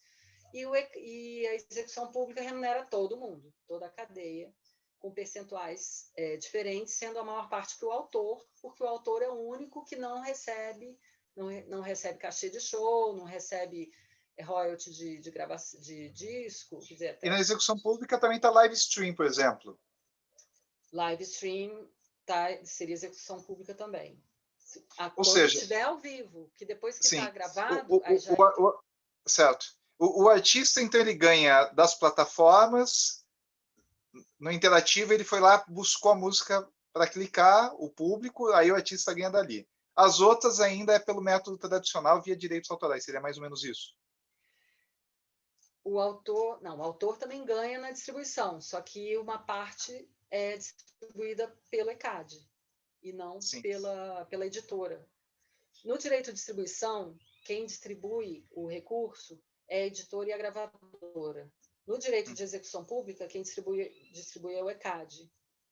Então, a disputa agora é de reequilibrar esses percentuais e esses valores para que o músico executante também possa começar a se remunerar com essa distribuição digital. Só que na distribuição física, o músico nunca se remunerou, nunca teve royalty para músico, sempre foi cachê de gravação e acabou, e show depois, né? Então é uma discussão longa, é global, não é Brasil, e é uma forma de aprimoramento do serviço digital, porque se você pensar que o mundo vai ser cada vez mais interativo, né? A distribuição vai ser cada vez mais interativa, você, no fim, tende a acabar com a execução pública no futuro. Então, isso tudo precisa ser pensado como sobrevivência do próprio mercado, né? Uma discussão de longo prazo. E nesse caso é uma sobrevivência do mercado, mas também é uma maneira de discutir a melhoria de pagamento justamente de quem sustenta esse mercado, que é a cadeia produtiva dele, com a base que são os artistas, os músicos executantes, os compositores, porque tem muita reclamação, né? Eu tenho lido artigos, o Jean-Michel Jarre, que foi ex-presidente da CISAC, o David Byrne, e vários outros detonando mesmo os valores. O que se deve esses valores serem tão baixos? Você consegue explicar, Luciana? Tem alguma justificativa ou apenas não tem muita clareza sobre isso? Não, os valores são baixos porque tem todo primeiro que você tem um pote muito maior, né, de gente para ser remunerada, e você tem um serviço que precisa ser sustentável, né? Então você tem o bolo de dinheiro, ele é um só. Porque é diferente quando você tem um produto físico. Na verdade, assim, isso é um assunto quase que filosófico, né? A música ela saiu de um valor alto, né? Ela custava caro, comprar um CD era caro, para valer nada com o Napster. E aí veio Steve Jobs e decidiu que a música ia custar 99 centos de dólar. Acabou, foi isso que aconteceu. O que não é um fenômeno muito diferente dos cents que se cobrava nos compactos no final dos anos 50 e 60, quando era um mercado de compactos baratos antes do vinil ganhar o status que ganhou. Só que os cents naquela época também valiam mais do que os cents de hoje, né? O dólar também se desvalorizou, né? Então não era assim tão baratinho. Então, no fim, a indústria teve que arregar para tentar se salvar de alguma forma. E agora é a tentativa de voltar a buscar valor, né? No conteúdo, você está buscando valor. E o valor. Mas o agregar valor, a gente sabe que por leis de mercado na economia envolve escassez. Como que você gera escassez no mercado de excesso de oferta? Mas espera um pouquinho, não respondo sobre isso. A gente está fechando esse bloco, pessoal. Estamos aqui no Observatório da Cultura do Brasil, com a parceria Conecta e Música e Mercado. Hoje aqui com a Luciana Pegorê. Luciana, como que funciona esse negócio dos algoritmos? Porque uma coisa que o pessoal reclama é que é um termo que, na verdade, acho que foi meio eu, o Frejá e a Vanisa Santiago que batizamos. A gente estava numa reunião da DDI há uns anos atrás e a gente chamou a curadoria de Jabá 2.0. Daí pegou, virou uma piada, tal, que era o novo Jabá da curadoria. Tem uma empresa de marketing 360, né, eles colocam em todos os lugares, conseguem divulgar o artista e os curadores dão um jeito de encaixar também coisas que estão tendo promoção numa certa escala de produtos equivalentes que vão virar indicação para o público. A gente diria que hoje essa algoritmização do mercado ele determina os resultados e ele vai criar uma exclusão ou uma inclusão, ou o orgânico, ou a qualidade, ou a sorte ainda podem abrir chances para alguns artistas terem seu pagamento. Terem público e pagamento, né? Porque são duas coisas. Porque alguns têm público e nem têm pagamento, né? Eu sou muito fã desse modelo novo. Tirando a questão dos valores que realmente são ridículos de pagamento, e aí você tem que ser criativo para conseguir gerar escassez, que você estava falando no outro bloco, e conseguir se remunerar decentemente, eu acho esse modelo muito mais democrático, muito mais possível para artistas terem uma carreira e se sustentarem com uma carreira musical do que o modelo anterior. Por quê? O modelo anterior, você estava à mercê do gosto de alguém, que não era o público. Você tinha um curador dentro de uma grande empresa que decidia, você me serve, você não serve, ótimo. Se você serviu, maravilha, sua e os vida está custos feita. eram impeditivos para quem quisesse bancar do bolso. Quem conhece as histórias do Antônio Adolfo sabe do que eu estou falando. Né? O que era ser música independente na virada de 70 para 80 no Brasil. Você não tinha chance. Se você não fosse escolhido por um AIR de uma gravadora, você não tinha chance na música. Você ia passar o resto da vida no táxi ou fazendo qualquer outra atividade e não música. O desafio de hoje é outro. Né? Todos têm chance, todos têm chance. Depois de ter assistido quase todas as palestras do Trends, está me faltando só acho que uma meia dúzia da sexta-feira, que eu ainda não cheguei lá. Se você souber trabalhar, você encontra o seu nicho de mercado. Porque você tem vários elementos interessantes aí. Primeiro, não tem barreira de entrada. O processo de gravação é barato, tem gente gravando dentro de casa, uns gravando com celular, não tem essa barreira de entrada. Qualquer um pode subir seu conteúdo numa plataforma. Tem aqui bracinho do microfone aqui. Estou aqui na minha mesa. Se eu quiser, eu faço todos aqui. Pois é. Qualquer pessoa consegue subir. Tem a potência ali, com os canais. O seu conteúdo, você consegue colocar nas plataformas, né, desde que tenha qualidade, né, tudo isso. E aí você tem que saber se destacar da multidão, porque o desafio é esse. O desafio é você encontrar o seu público. Primeiro, saber quem você é artisticamente, para que público você fala, e a partir daí montar um planejamento que você consiga atingir esse público e fidelizar esse público. Só esse o desafio. É um desafio gigante, mas é possível. As ferramentas estão aí, são gratuitas. tem excelentes profissionais Uhum. trabalhando nesse mercado, tem excelentes cursos também, se você acha que tem esse perfil, né, de se autoproduzir, enfim.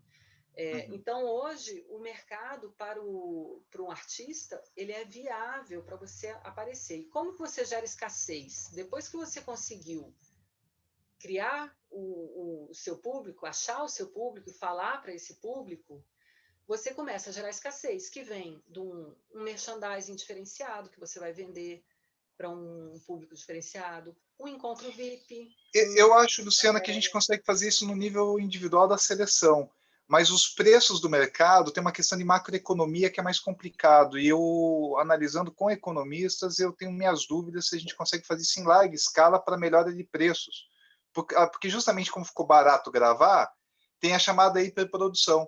Hum, Então a gente tem uma conta aí que não fecha.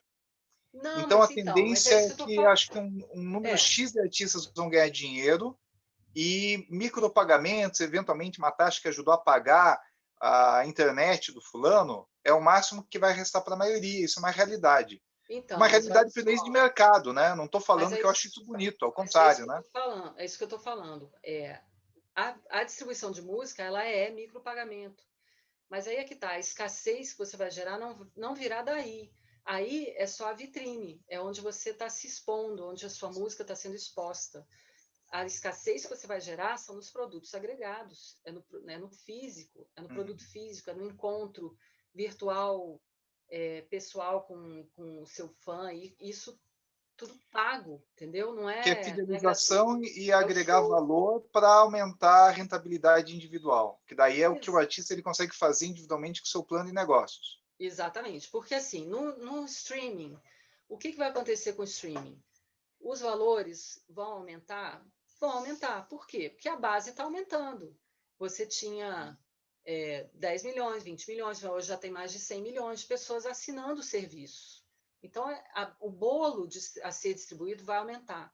Ele nunca vai ser um dinheiro muito bom, porque isso que você falou, tem muita gente produzindo, tem muita gente sendo ouvida. E hoje o mercado está cada vez mais de nicho, você encontra o seu público.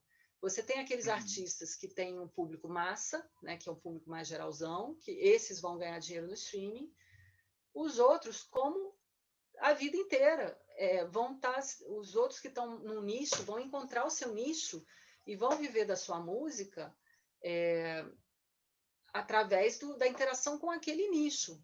Então ele não vai ganhar milhares dezenas de milhares de dólares, sei lá, por mês, mas ele vai ser remunerado por aquela distribuição que está ali e vai fazer a vida dele a partir da visibilidade que ele ganhou ali, criando uma base de fãs, fãs fidelizados que vão consumir um álbum que ele Uhum. querer prensar em vinil ou em CD mesmo, uma camiseta, um crowdfunding, um show, um Uhum. meet and greet personalizado, sabe, os produtos que ele vai agregar no entorno da carreira dele, não exatamente Uhum. dentro da plataforma de streaming. Foi isso que mudou. Você não tem mais um produto de valor agregado. A música não é mais um produto de alto valor. Uhum. Ela é ainda um catalisador de emoções. E são essas emoções que vão fazer com que você conquiste um grupo de fãs que vão gerar o seu sustento no futuro. Você vê essa quantidade de youtuber, eu fico impressionada quando eu vejo um youtuber desse. E aí tem aqueles, né, aquele superchat, como é que é aquele troço? Que o Sim, pessoal sim. vai dando dinheiro para eles assim, e aí é R$ 100, R$ 150. Quer dizer, o O que cara. me lembra muito uma igreja, sabe aquelas igrejas assim, americanas, assim, Jim Jones, daí o cara fala do dízimo, diz quanto vai a bênção, e o cara diz US$ 100. Eu tô achando que é meio isso, porque eu olho como o pessoal se comporta, me parece muito um comportamento de culto religioso. É uma doideira. Se a pessoa gosta do que o cara está falando, se fideliza com aquilo, quer ouvir e acha que aquilo vale dar dinheiro para aquilo. O músico é a mesma coisa, ele tem que falar para alguém, ele tem que falar para algum público e criar um envolvimento e produtos que o público dele considere valoroso, que justifique pagar para ter, entendeu? é toda uma lógica de mercado. Então, o que mudou, no fim, é qual produto você está vendendo. Você não está mais vendendo um CD, você está vendendo você, a sua arte, de outras formas. E aí essa arte pode Mas vir eu na acho que a forma imagem do artista, desde a época do videoclipe antes, a imagem já era esse valor, isso que gera valor agregado. A questão é que muitos artistas não entendem o que eles vão fazer além como produtos secundários para poder fazer essa rentabilidade. Mas deixa eu mudar um pouquinho de assunto, Luciana. Saiu esses dias aquela consultoria da Ernst Young, né, sobre mercados europeus e de várias áreas, e chegou na cultura, demonstrou lá a queda de vários setores, aumento no mercado de games, mas na música, principalmente por causa dos espetáculos, 76% de queda no mercado geral. Do outro lado, a gente tem aí também outras consultorias apontando 26% de ganho em bolsa de valores, ou 100% de ganho de usuários, alguns casos registrados até de 400% a mais de usuários em algumas plataformas digitais.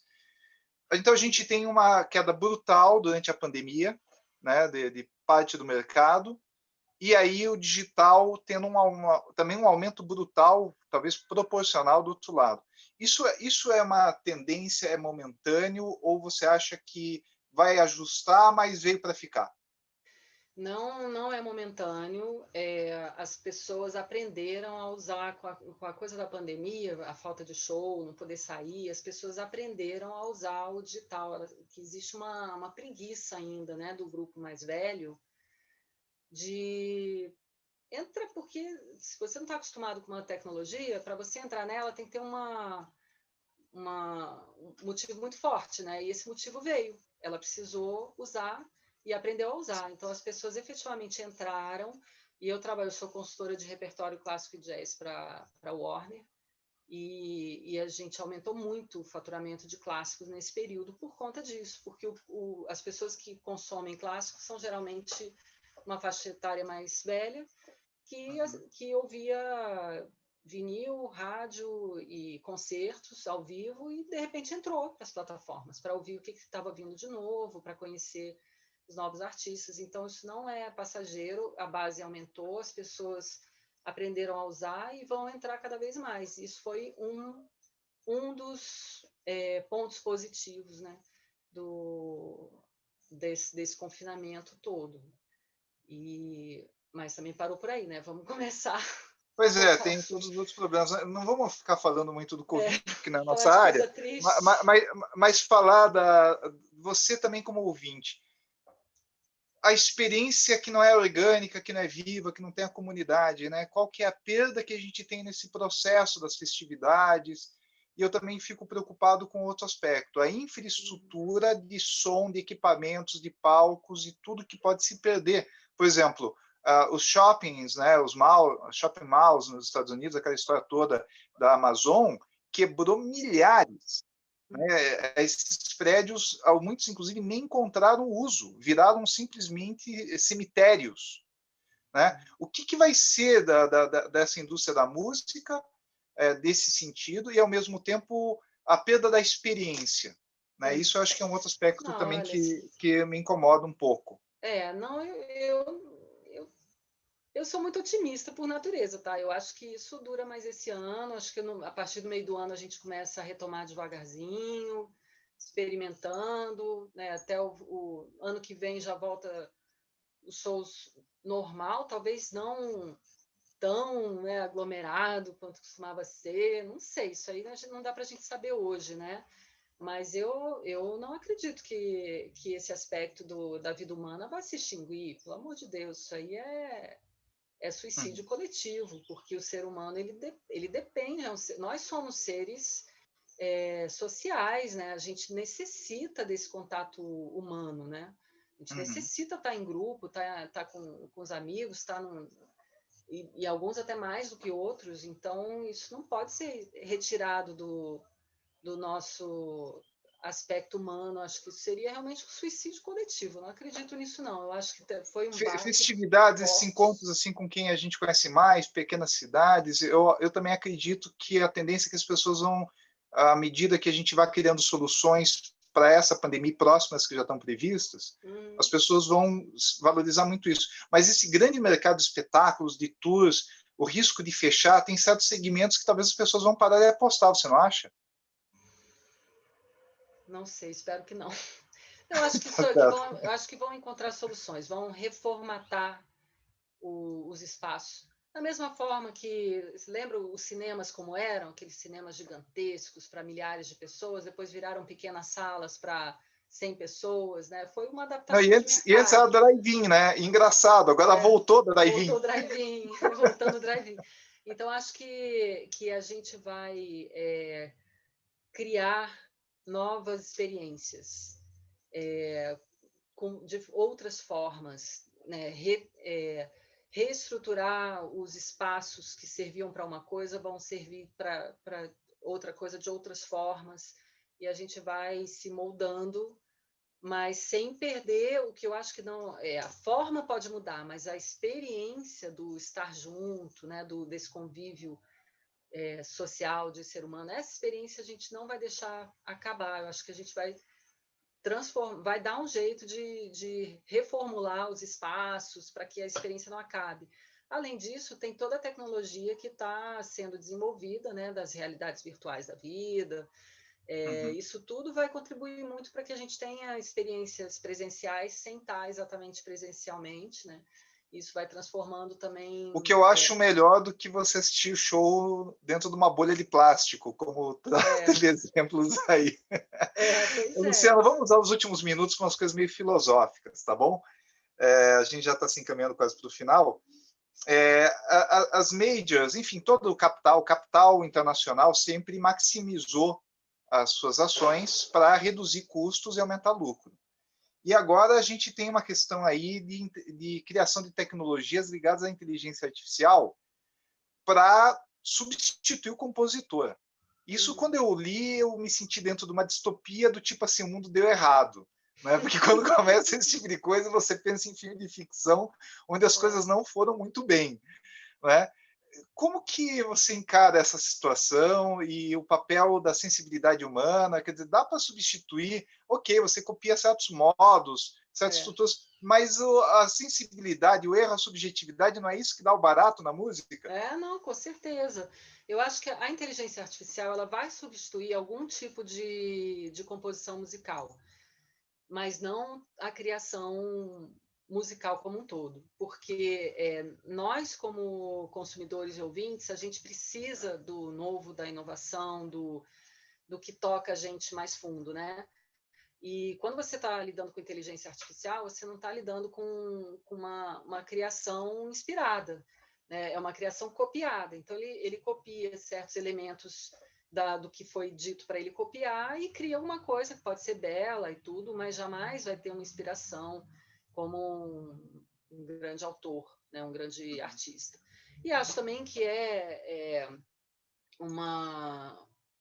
acho que o que o ser humano precisa preocupar hoje é uma questão muito mais ampla e civilizatória do que só se preocupar com o meu ganha-pão, né? Porque eu vou perder espaço como compositor, que vem aí até a inteligência artificial, né? A gente precisa olhar um pouquinho mais adiante do que nós queremos, o que nós queremos enquanto seres humanos, né? Porque a gente até hoje nas escolas a gente é treinado para trabalhar em fábrica.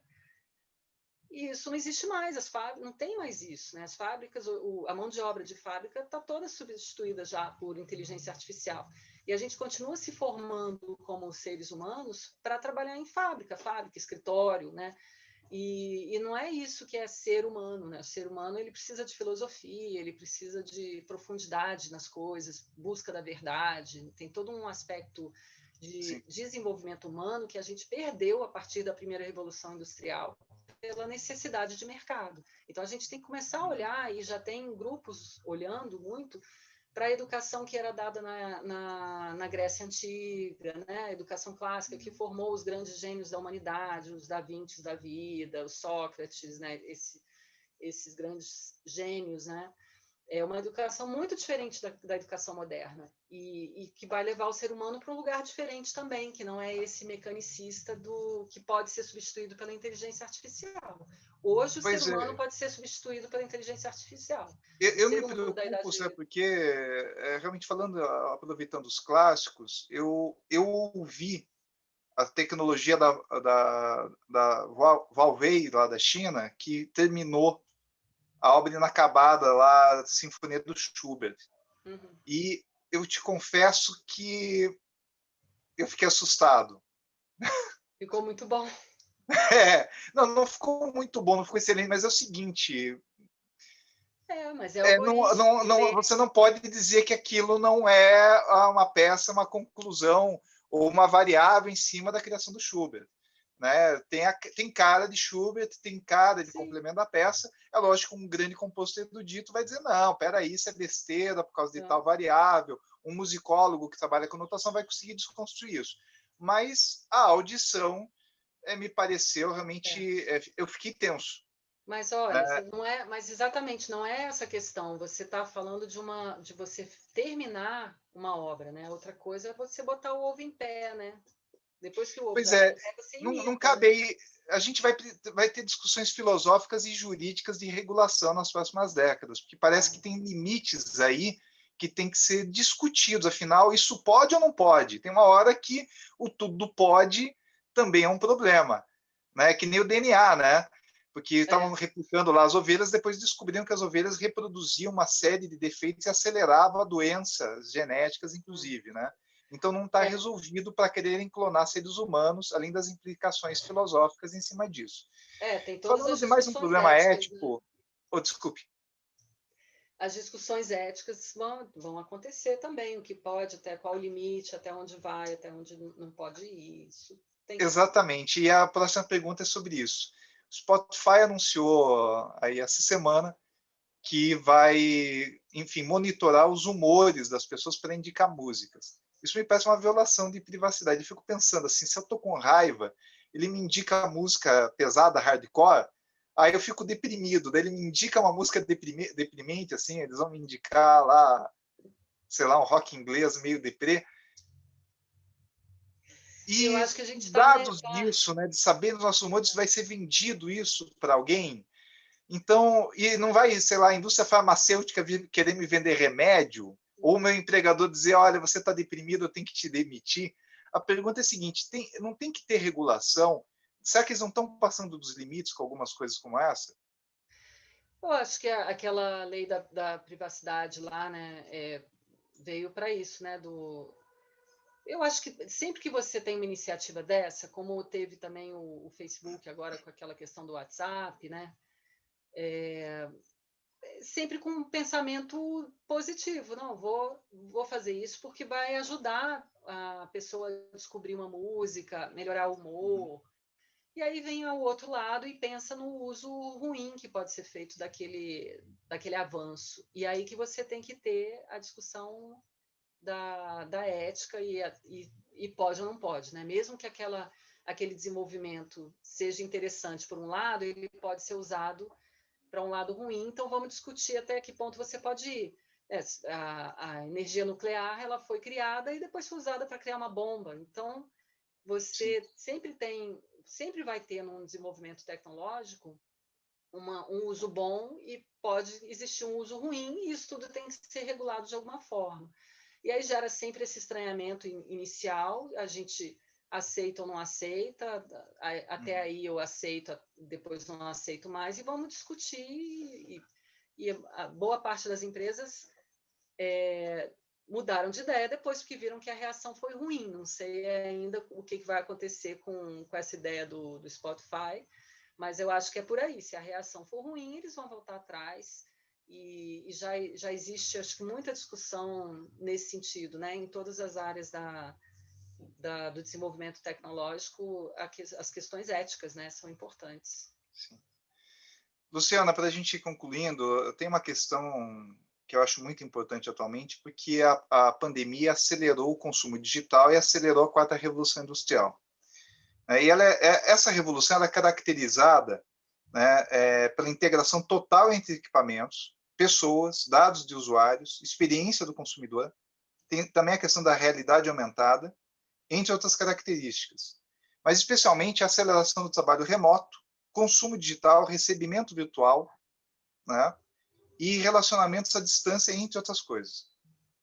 Como que fica a música nesse contexto? O que você está visualizando que pode ser tendência? E já emendando aí para a última pergunta, já para o mercado da música no século XXI. O que você está vendo com tudo isso que está acontecendo com essa revolução? Eu acho que a música ela pode se beneficiar. A gente está numa espécie de encruzilhada. A gente está entrando num movimento disso que tudo que você relatou aí, em que as pessoas elas têm dois caminhos: ou elas vão ser engolidas pela tecnologia e vão ficar cada vez mais enlouquecidas de muita informação, muita plataforma e muita vida virtual, né, de só se expor sorrindo no Instagram, ou elas vão usar isso tudo para viver melhor, né, para ter uma vida menos corrida, trabalhar de casa, né? Então, é uma encruzilhada e é uma decisão humana. Da mesma forma que você tem o celular para facilitar a sua vida, ele pode complicar a sua vida. Você fica lá escravo do WhatsApp, de vários grupos de WhatsApp, e não faz mais nada além de ficar olhando o grupo de WhatsApp. É uma escolha sua. A outra escolha é você saber dosar esse tempo de uso da tecnologia, né? Se a humanidade for pelo caminho de ter mais ócio criativo, isso para a música é maravilhoso, porque você vai ter mais tempo de contemplação, vai ter mais tempo de ouvir música, experimentar coisas novas, conhecer coisas novas. E o outro desafio da música é a concorrência com as outras atividades criativas. A gente concorre com os games, concorre com filme, com séries, com esportes. Então, se a gente não conseguir se tornar novamente importante na vida das pessoas, e acho que a gente está negligenciando muito esse aspecto, a gente vai perder espaço para essas outras atividades criativas, assim, e principalmente as realidades virtuais, né, os jogos imersivos. Isso tudo é muito, muito fantástico, né, muito sedutor. E a música vai perdendo espaço para isso. Então, vamos ser compositores de trilha de games, de trilha de floresta dentro de um jogo imersivo. Então, eu sempre bato na tecla de que a gente tem que retomar a preocupação com o ensino musical para criança, assim, generalizado, porque é ali que você consegue criar essa conexão. Na infância, você cria essa conexão afetiva com a música e com fazer música. Fora os outros benefícios. Criatividade, subjetividade, enfim, os outros Fora esse ganhos benefício. que a música traz na formação, né? Isso como benefício de forma. Esse é o argumento para voltar a ter o ensino de música nas escolas, porque isso é realmente um desenvolvimento comprovado já pela neurociência de que desenvolve o ser humano. Mas o benefício para nós no mercado de música é você criar novos consumidores, e consumidores com ouvidos mais preparados para a diversidade. Porque do jeito que está hoje, as pessoas estão cada vez conseguindo ouvir mais só música para dançar. Música para contemplar vai ficando chato, porque você não tem ouvido preparado para ouvir harmonias mais sofisticadas, para ouvir ritmos mais lentos.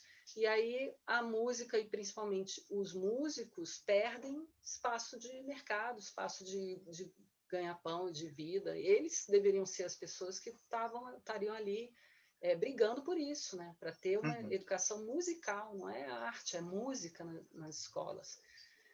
Isso é uma bandeira que eu comecei a carregar desde o ano passado e vou continuar com ela, porque é o futuro do nosso mercado, principalmente por conta da quarta revolução industrial, em que a gente tem que ter o nosso espaço no consumo das pessoas, no consumo de lazer, né, das pessoas. A música tem que estar lá como uma coisa importante. Para a gente encerrar, só mais uma provocação.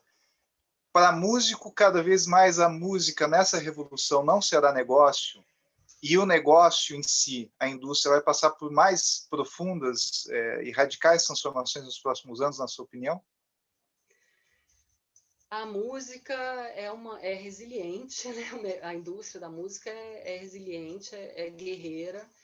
Essa última disrupção agora, ela mostrou que aprendeu com a anterior, porque a Uhum. reação foi muito rápida, foi impressionante como a indústria reagiu rápido e conseguiu monetizar lives, conseguiu reformar, achar novas formas de Ah, remuneração para os sim, seus comparado com o que artistas. aconteceu em 99, com a revolução do Pois é, Napster, realmente foi ela, diferente. a indústria aderiu. Não, é por aqui que a gente vai, aderiu. Na outra vez foi o contrário, né? Falou, não, não quero isso não, estou ganhando muito bem aqui, deixa sair para lá, né? Agora ela viu que você não segura o fluxo o rio, ele desce para o mar, né? Então não tem como, você tem que seguir o fluxo. E a indústria mostrou que aprendeu.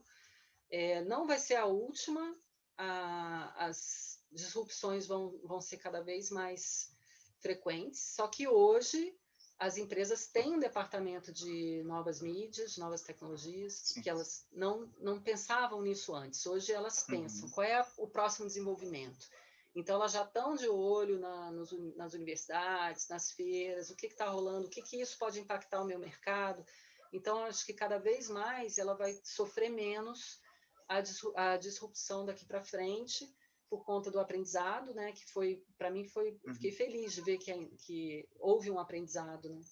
E, e eu acho que é a que perde, acho que a indústria perde menos do que os músicos, porque a indústria não é o criador, ela atende um público Uhum. consumidor. Então, Sim. se o público quer forró, vai ser forró. Se quer eletrônico, vai ser eletrônico. Se quer que quer que seja, Ou a seja, indústria vai dar o um jeito. negócio ele está melhor preparado no século XXI para encarar as disrupções. Agora, o lado dos artistas é preocupante a renda.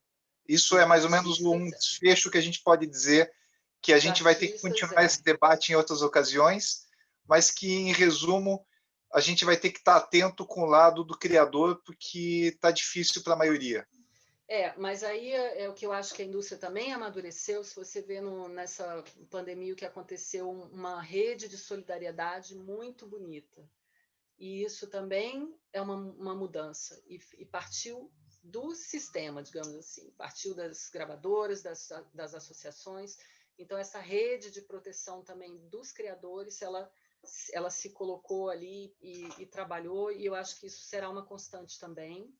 O que me preocupa mais é a falta de diversidade. É você não ter espaço para todo tipo de repertório. Isso me preocupa mais, porque o músico, se ele está disponível para transformar a música dele, tocar qualquer gênero, o gênero da moda, é uma coisa, mas o artista ele sofre muito com isso, porque ele precisa ter uma forma de se expressar, de expressar a sua verdade. E se ele não tiver espaço para expressar essa verdade, não tiver meios de comunicação, meios de produção, meios de distribuição para aquela verdade que é de nicho, aí a gente vai ter menos criação, menos artistas criativos no mercado. Isso é ruim, né, para a cadeia como um todo. Ainda mais com a oportunidade de tecnologia e de diversidade que já existe, né, com essas tecnologias todas, e de repente é um fenômeno inverso de concentração de bolhas de alguns gêneros. Luciana, olha, foi um prazer conversar contigo. Se quiser deixar algum contato com algum pesquisador ou alguma empresa que queira consultoria, pode deixar teu contato. Também já pode Tá. se despedindo. Bom, contato, prefiro entrar lá no LinkedIn, me acha por lá. Acho que todo mundo tá nessa rede, né? Pode me achar lá, Luciana Pegorer. Queria deixar um convite, né? A gente tem o Trends, que é uma conferência importante do mercado. A gente traz muita informação e muito networking para as pessoas. E esse ano a gente vai ter 2 edições. A gente vai fazer a edição virtual em julho, para poder trazer mais gente de fora do Rio, né? Assim, para trazer as pessoas que querem entrar no mercado, que vai ter informação mais do beabá, assim, para quem está interessado em entender melhor esse mercado. E o Trends presencial, tudo dando certo, em outubro, no Rio. Mas aí já, né, um nível mais top executivo, assim, com discussões mais acirradas e tudo. Mas fica esse convite, né? O site é trendsbrasilconference.com.br, Brasil com S. E é isso. Estamos aí à disposição. Quem quiser conversar mais, me acha lá no LinkedIn. Luciana, obrigado. É uma oportunidade rara da gente poder trazer aspectos que para muitas pessoas são dúvidas e também filosofar um pouquinho. Eu gostei muito da conversa. Muito obrigado. Obrigado a vocês que nos assistiu. Estamos aqui no Observatório da Cultura do Brasil, nessa parceria com o Conecta e com Música e Mercado. Vocês nos encontram também nas redes sociais, através desses nomes que eu falei. Muito obrigado, até a próxima. Obrigado, Luciana. Obrigada, Manuel. Um abração. Um abraço.